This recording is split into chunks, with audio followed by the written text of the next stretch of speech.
ശിഥിലീകരണത്തിന് ഇത് കാരണമാകുന്നുള്ള കാര്യം നിങ്ങൾ മനസ്സിലാക്കുക.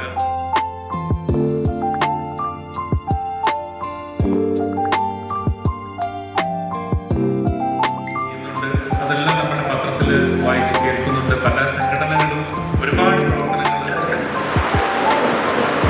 അതിനെതിരെ ലഹരി പല രീതിയിൽ വിദ്യാർത്ഥികളെയും യുവതലമുറയെയും ശിഥിലമാക്കിക്കൊണ്ടിരിക്കുകയാണ്. അപ്പം അതിനെതിരെ നമുക്കൊരു പടയോട്ടം നയിക്കണം.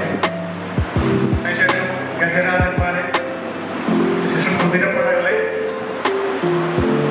അനേകായിരം സ്വർണ്ണ നാണയങ്ങൾ ഇതെല്ലാം പണയം വെച്ച് പകിടകളിച്ച് നഷ്ടപ്പെടും. അവസാനം ധർമ്മപുത്രന്റെ പ്രിയപത്നി ആരാണ്?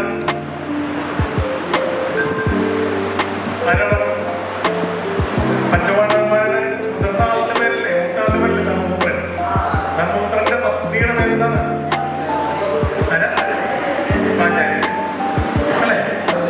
ആണോ? ആണോ?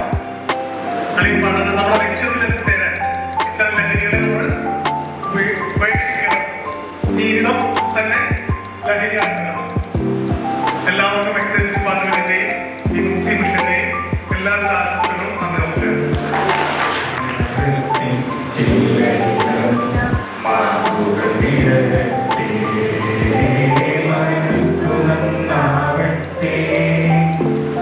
സൗഹൃദ സിദ്ധികൾ പൂത്താൻ സൗവർണാഭ പരന്നാൻ, സൗഹൃദ സിദ്ധികൾ പൂത്താൻ സൗവർണാഭ പരന്നാൻ, സുരവില ജീവിത മാധുരി വിശ്വം സമസ്തമരുളുകയല്ലോ.